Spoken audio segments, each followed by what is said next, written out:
این نمیدونم چرت داره میزنه، سر کاره، هر دلیلی. ولی اینی که همه میخوان این قدرت رو نشون بدن که من کانکشن دارم، من وصلم. آقا کسی میشناسی ما بریم گیتاراتش بخریم؟ میگم خودم 25 سال گیتار نخریدم.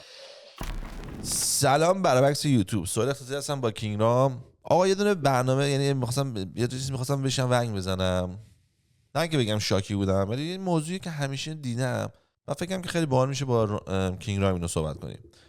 یه چیزی که من تو ایرانیا خیلی میبینم، همه به همدیگه کانکشن میخوان نشون بدن. حالا منظور چیه؟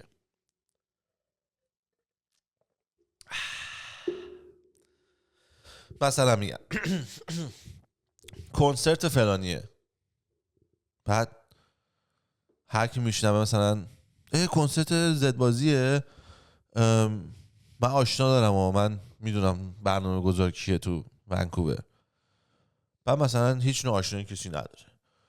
یا مثلا یه یارو ماشین فروش که خیلی زیاده. ماشین فروش، خب اصلا اونا آدمای کلا آدم بعدا میرن ماشین فروش میشن، نمیدونم چرا. ولی من مشکلم که ایرانی‌ها همه میخوان به هم یه کانکشن بدن. و امروز یه مثال واقعیش که تو زندگی من افتاده و میگم، رو خوبی هم هستا. مثلا یارو به من زنگ زده، داریم ما هم صحبت میکنیم، مثلا راجع به قابلمه داریم صحبت میکنیم، بعد میگم تو قبلا چیکار میکردی تو زندگیت؟ میگه من بخاری بس میکردم. بعد میگم چه باحال، منم دنبال بخاری ام. میگه اگه میخوای من آشنا دارم، میتونم برات جور کنم. بعد میفهمیم که من با همون آشنای شانسی دارم حرف میزنم. میگم آره اینه. میگه چقدر قیمت داده؟ میگه انقدر. میگه خیلی خوب، خیلی قیمت خوبی بده داد و این حرفا. من زنگ میزنم یه 500 تا دیگه هم کم کنه. خب من گفتم دمت گرم. حالا اینو برای اینکه خود بهش کانتکست بدیم بچه متوجه بشن، اینجا وقتی میان بخاری واسط بزنن و کولر $18,000 میگیرن. این دستگاهی که وصل میکنن قیمتش از $2200، یعنی $1000 هم پول واقعی وصلش میشه. حالا لوله لازم دارن بکشن، به لوله کش باید 200 پول بدن، به برق‌کار باید 200 پول بدن. سو اون کمپانی براش $3000 خرج برمیداره، یه جنسی رو به تو میفروشه $18000. پس تو میدونی ده ها هزار دلار اینجا پول مفت ریخته. آره اینجوریه که مثلا یارو خریدتش $10,000 میخواد به تو 10500 بکنه 10400، اون خیلی کار کرده. ولی کسی که داره $18000 15 تاش سوده، اگه به تو 12 قیمت بده هنوز همونقدر کرده تو پاچت که تو 18 کرده تو پاچت و همه چی خوبه. حالا میگه که آقا من به یارو خبر میدم به شما $500 تخفیف بده، اینو بیاد بکنه از 15800 که ما قیمت گرفته بودیم، 15899 بود، بکنش 15399. منم که گفتم خب اوکی، اگه یه شماره تلفن رو تو زنگ بزنی اتفاق بیفته بکن. خب دوست ما هم زنگ زد و زحمت کشید، به این دوستش رو انداخت و دوستش هم بهش گفتش که نه من قیمت خوب به اینا دادم، نمیارم قیمت پایین. پوینتی که دارم الان اینه که این $500 رو آوردم پایین. من نمیدونم چقدر سخته یا نه، شما الان نمیدونیم. تو این جا که داریم با این صحبت میکنیم که آقا بیا این بخاری و کولر رو درست بکن واسه خونه ما، با یه کمپانی دیگه هم داریم صحبت میکنیم. این کمپانیه هی داره با من تماس میگیره، فلان میکنه، من بیام بکنم و از این حرفا.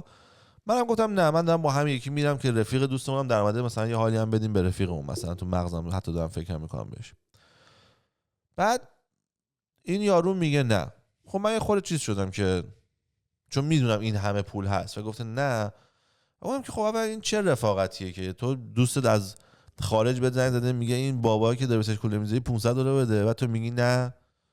خب اولا چه رفاقتیه و تو چقدر مثلا دیگه دنیا به چپته؟ من اگه تو این کار بودم یکی زنگ زنه واقعا میگم 500 چی هزار بهش میدم، چون تو گفتم 15000 توش سوده دیگه، حالا شما 14 تومن نمیدی که. بعد اول اینجا ناراحت شدم. بعد دیشب ازش یه چیزی میخواستم، با همین کمپانی دیگه که حرف میزدم، گفت آقا چه دستگاهی داره میذاره؟ من برای دستگاه آلمانی میذارم باش. گفتم خب اگه باش آلمانی میذاری که خیلی خوب دیگه، باشه دیگه کامان. اون یکی چی می‌خواست بذاره؟ اون یه اسمش یه چیز چینیه مثلا؟ نه آمریکاییه، اسمش ترین مارک آمریکاییه، باش مارک آلمانیه. بعد توی دستگاه یه دستگاه هست که هوا رو میچرخونه باش میتسوبیشی میذاره. این خوش نمیاد اینو بسازه، رفته از خفن ترین مارکت خریده اومده گذاشته، ولی این ترین مال خودش رو باز میسازه. پس یعنی تکنیکی یه چیز آلمانی و داری قوی ترین میتسوبیشی. تو داری هنوز جفتشون یه قیمت داری میدی؟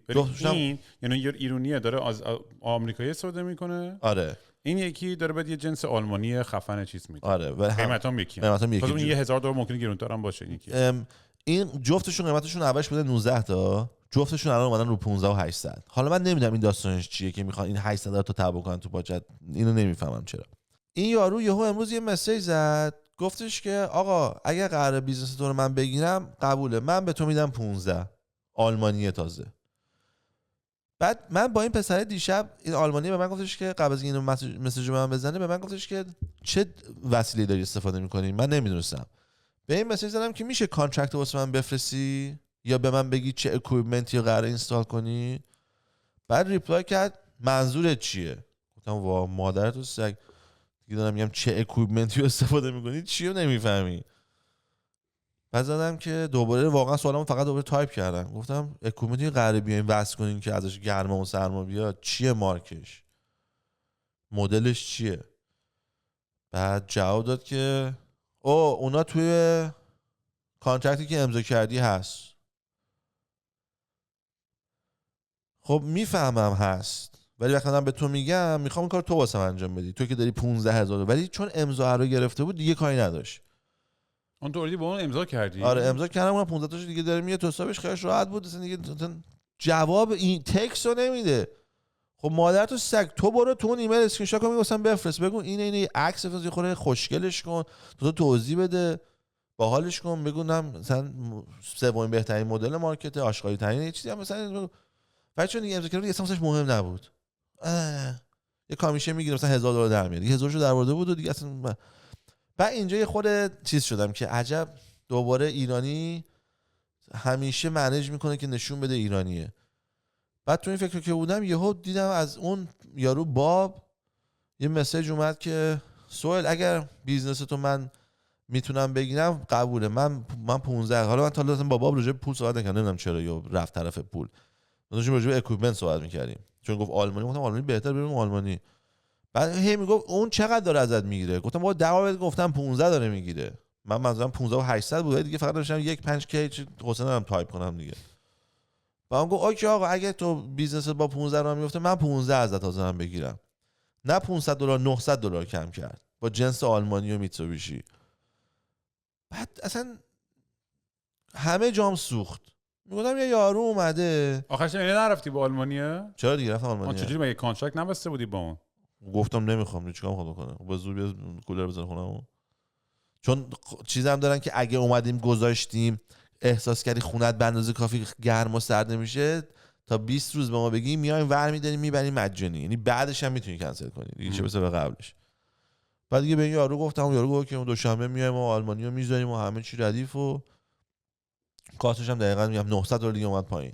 پس اینقدر راحت بود این پوله بیاد پایین اگه میخواست بیاد پایین. ایرانی اصلا خودش باید میکرد وقتی سیچویشن رو دید بابای من مثلا یه پیرمرد اینطوریه و داره سر $100 بالا پایین میکنه، حالی میدادی دیگه. آره به قول تو اون مقدار پولش اینجوریه که مثلا از $1000 بخواد یالا بزنه، از $15000 مثلا بزنی 500 چیزی نمیشه. همون دیگه داره سود خیلی خرکی داری میکنی که اوريدی 10 تایی. و اینجا داره به این بحث چند تا نکته داره. یکی این که چرا اصلا یه قشری، ما هم بچه‌ها میگن آقا استفاده نکنید همه ایرانی‌ها فلان، یه قشری از ایرانی‌ها و شاید خیلی آدمای دیگه این فاز کانکشن رو دارن، آقا مایکی فلانیو میشناسم یا میخوام من کارتو من راه میندازم. این خیلی برای من جالبه که این توی بحث و اتفاقا چیزی که مرتبطه به اینه که شاید اون آدما واقعا نیت بدی هم ندارن لزوما، اونایی که دوست داره، ولی وقتی که نداری چرا داری این گوه میخوری؟ من داشتم برات تعریف میکنم مثلا خیلی با هم تماس میگیرم، من می‌خواستم مؤسسه فرهنگی درست کنم، میگه آقا من کلی پول دارم و میام میذارم و فلان و اینا. گفتم دمت گرم. گفت بریم با هم دیگه بیرون شام، یه شب، 2 شب، 3 شب، هر شب $1000 کوک، کاویار، اویستر، یه باتل بگو بیاد، یه باتل دیگه بیاد، هر شب $5000 خرج می‌کرد.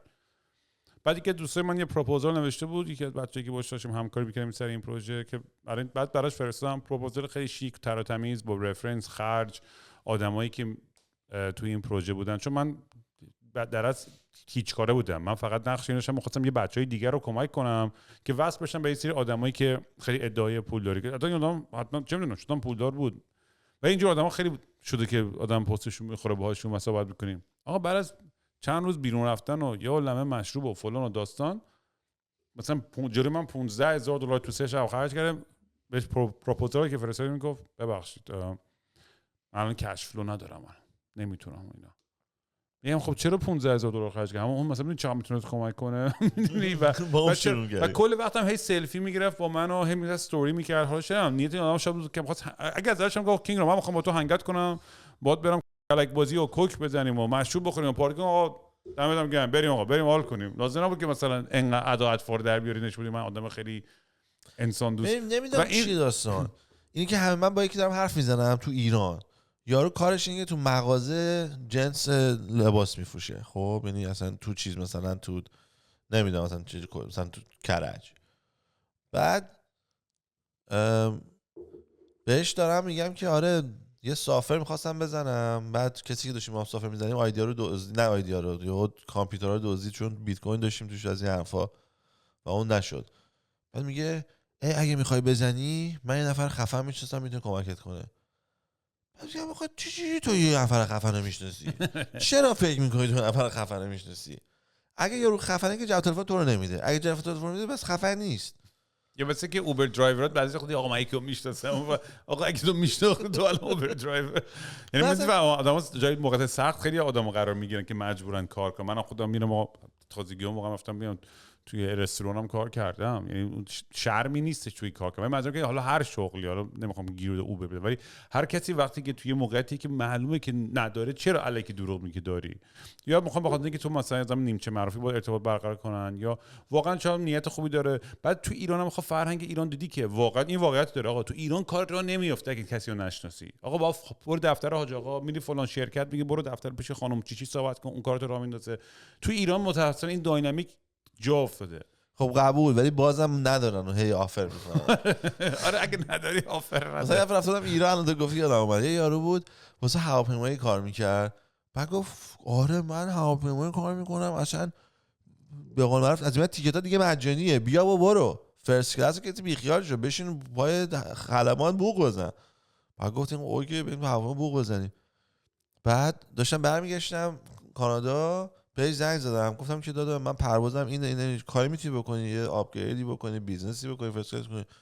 گفت که بهت خبر میدم. همین که تو میگی دیگه تلفن ما جواب نداد.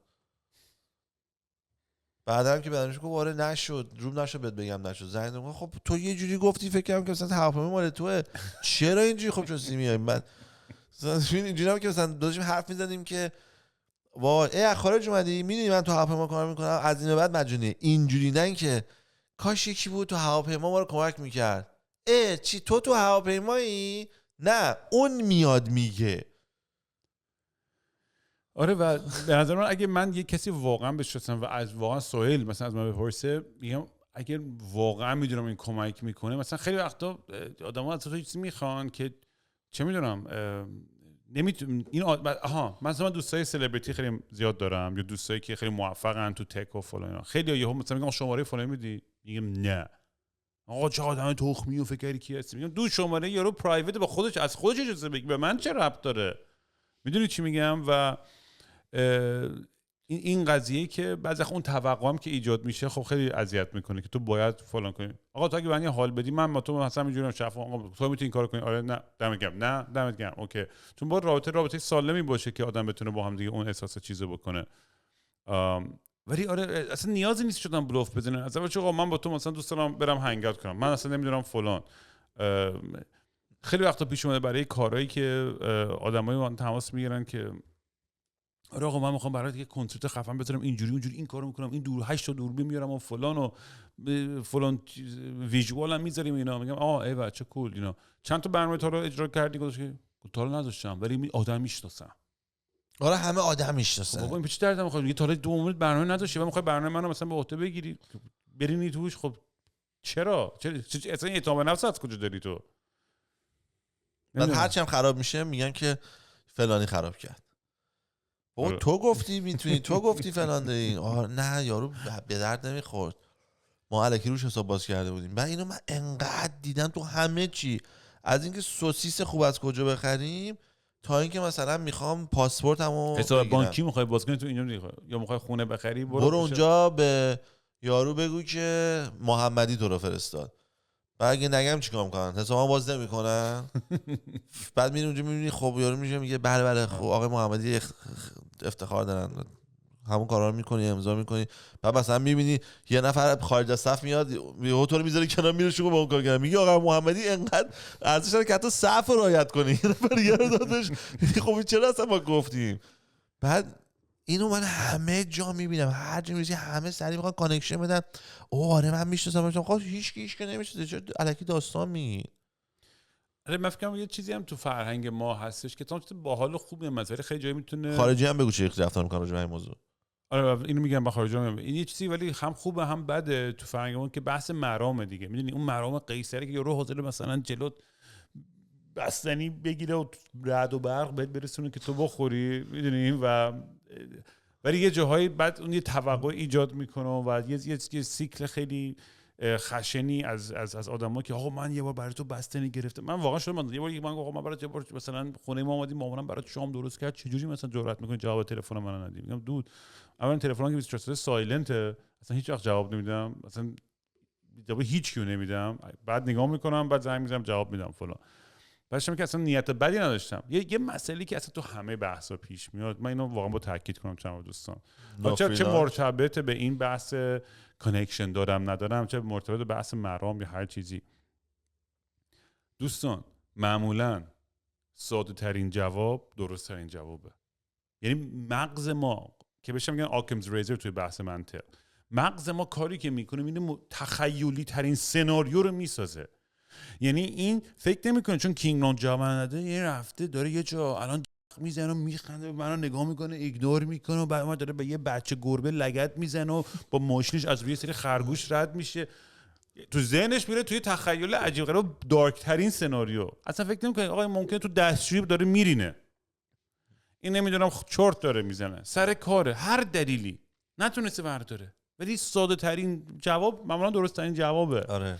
و این بعد بحث این توقع بیچاره که آقا این آدم اگه قرار بود این کارو برام کنه، این کانکشنی رو نداشت، مرام فلان، و این کارا تو رو خدا مغز ما خیلی خیلی مغزمون یه جوری ساخته شده به خاطر تمام بی‌اعتمادیایی که از تاریخی به ما، حمله هایی که ما شده و داستانای دایی جان ناپلونی و همه این قضیه که اصلا اعتماد از دست رفته، که آقا تو ذهن خودمون همیشه فکر می‌کنیم که دارک ترین و بدترین سناریوه.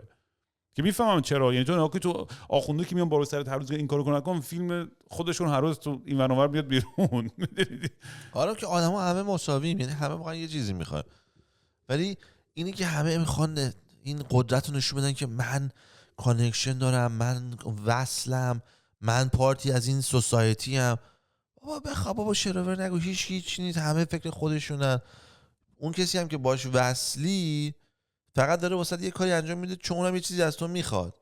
حالا یا میخواد ترتیب ننتو بده یا میخواد ترتیب خودتو بده یا نمیدونم شنیده تو پول داری میخوای دفعه دیگه پول بدی مثلا زمین بده اهدا کنه. همه چیه رابطه ها به قول تو نو فری لانچ.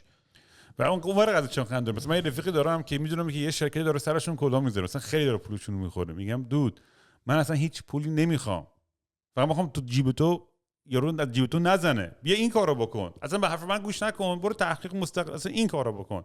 من نه چیزی میخوام نه پولی میخوام، واقعا چون دوست صمیمی و دارم میبینم، میدونم داخل من تو این بازی بودم، من مثلا سر برنامه‌گذاری میدونم قیمتا چه جوریه. این قیمتی که الان دارم به شما میگن شرووره، من همون سالن رو با اینقدر قیمت گرفتم. اصلا من میگم من یک سنت نمیخوام، تو بگو من ایمیل برات میزنم، تو خود دیگه ادامه صحبت رو بکن. و اون این رام یه چیزی میخواد، یه چیزی میخواد.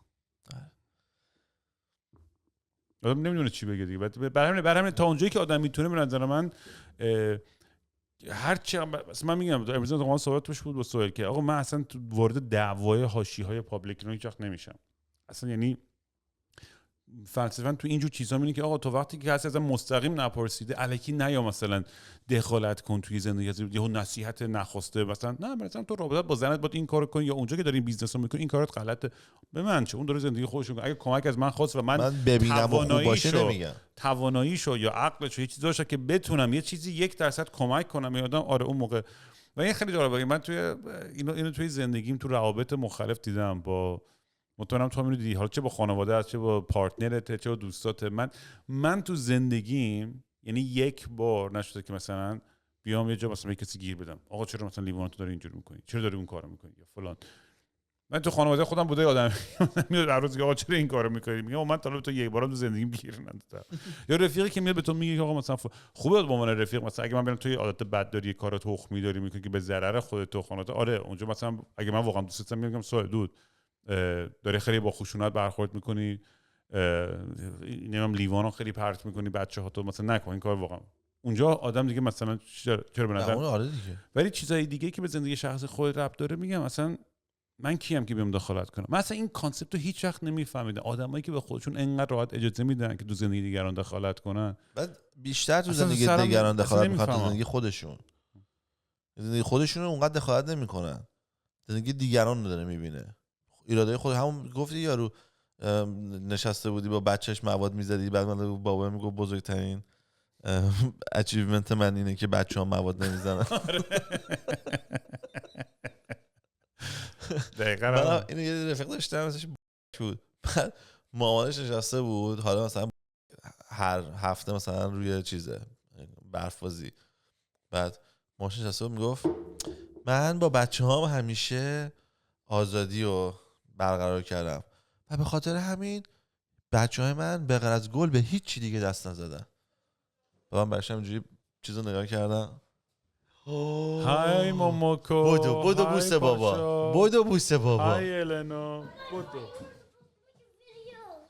It's okay. You only improve our videos. Yes. Hello. های. یه سلام بکن اینجا. سلام. بگو لطفاً هفته دیگه این هفته تو 100 با اینه اونو سابسکرایب کنید. لطفاً تو این هفته سابسکرایب کنید. عاشقشم. آفرین. با شیشی آب گوشت درست کردیم. آب گوشت. آب گوشت. Where's our tacos? Where's our tacos? Where's our tacos? Baby, where's my kiss? Oh, is that an Easter egg? Where's my kiss? خلاص آقا جون مادرتون انقدر هر جور میرسیم به هر کسی. داشتم به رامی میگفتم اگه توی مثلا به یه سفید پوست میرسی، حالا کانادایی بگم بهتره، میرسی میگی که آقا مثلا کسی میشه هیتر کار کنه، من خب فکر کنم میگه نه اسپشیال چیزی نداری، من خواهم هیتر رو عوض کنم، میگه نه. بعد میفهمی بابای یارو مثلا کمپانی هیتینگ کمپانی داره، یعنی تو این لول میگه من چه میدونم خود نگاه کن، حالا من بگم خوب باشه نمیدونم چی میشه بد باشه، میره تو چشم ما، من چیکار دارم؟ خودت میخوای پیدا کن، بابای ما رو کردی.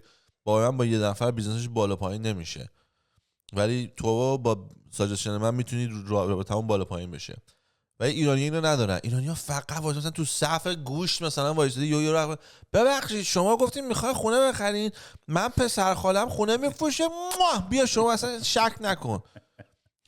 بعد یارو بعد میای یارو مثلا یه هفته است مثلا این کار شده، میگه خب برای چی اینجوری میای صحبت میکنی یه چیزی که اصلا کسی نپرسید. من نمیفهمم چرا من واقعا ندیدم تو بقیه، یعنی من تو کالچر دیگه ندیدم اینجوری. بابا من از من زنگ میزنن آقا کسی میشناسیم ما بریم گیتاراتش بخریم، میگم خودم 25 سال گیتار نخریدم، ولی چون گیتار میزنم یعنی کسی بعد ناراحت میشن تو به چه جور موزیسیانی به چه دردی میخوری، من یه گیتار میخوام بخرم. دود برو الان چیزی به اسم آمازون هست خدا رو شکر با گوگل که خیلی سریعتر و بهتر و عاقل‌تر از من و سهیل و خیلی آدمای دیگه میتونن برای تو 3 سوت در بیاره. آره اون چیزی که لازم داری.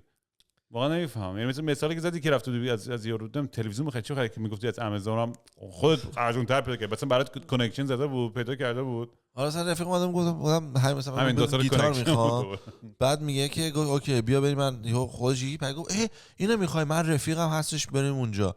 بعد من یه روز وقت گذاشتم رفتم اینو پیکاپ کردم، رفتم اونجا واسطیم، رفتیم تو میگم چند، میگه 800. بعد میگم که تو آمازون که 500. میگه خب از آمازون بخر. میگم من اومدم اینجا که به اون کسم که حتی 300 بخرم، میگه نمیشه.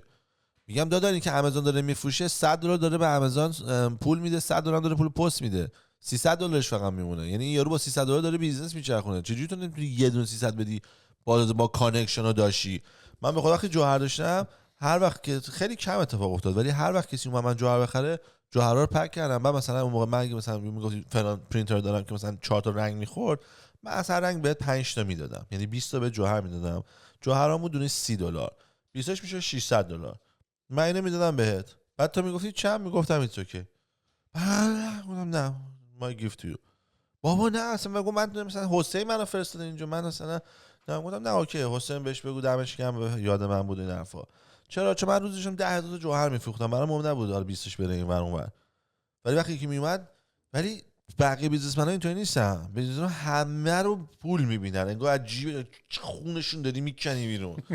20 تا این 20 تا دارم به شما میدم، من به شما $100 بده.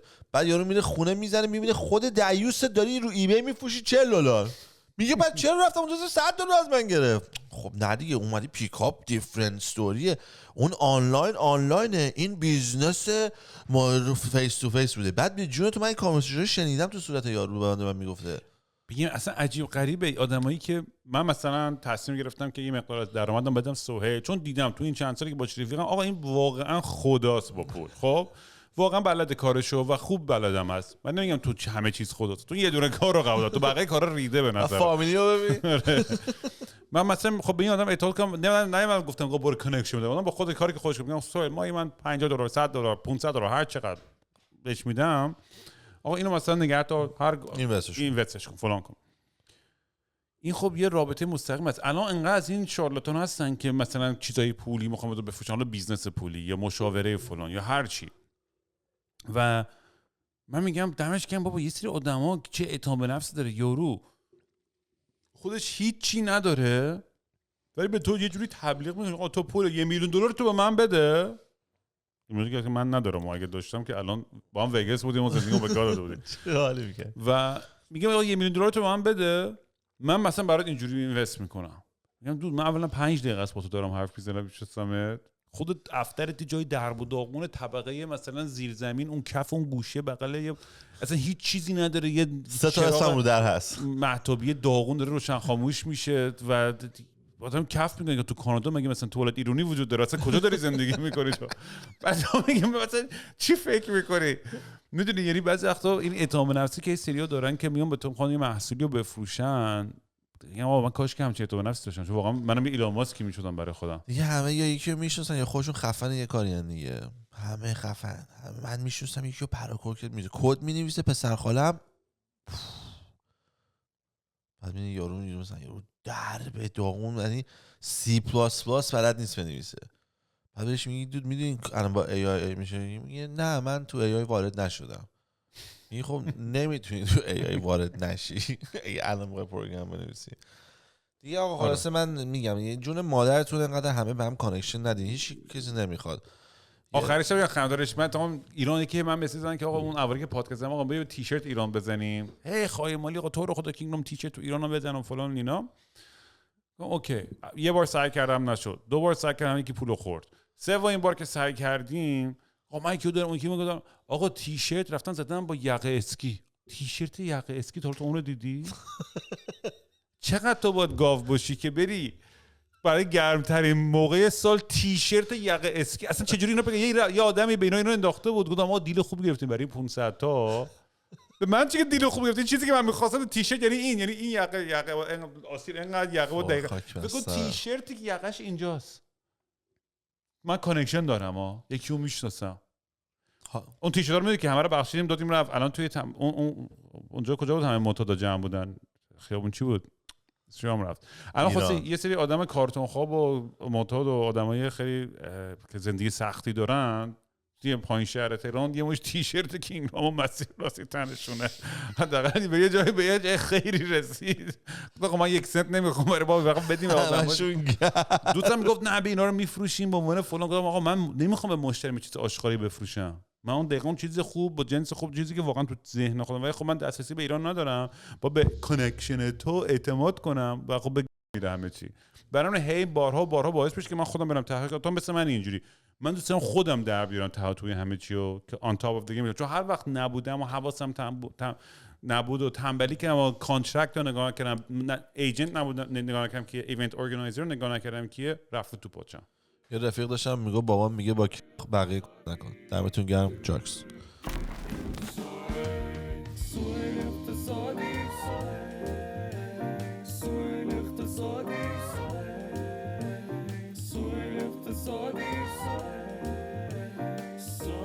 اقتصادی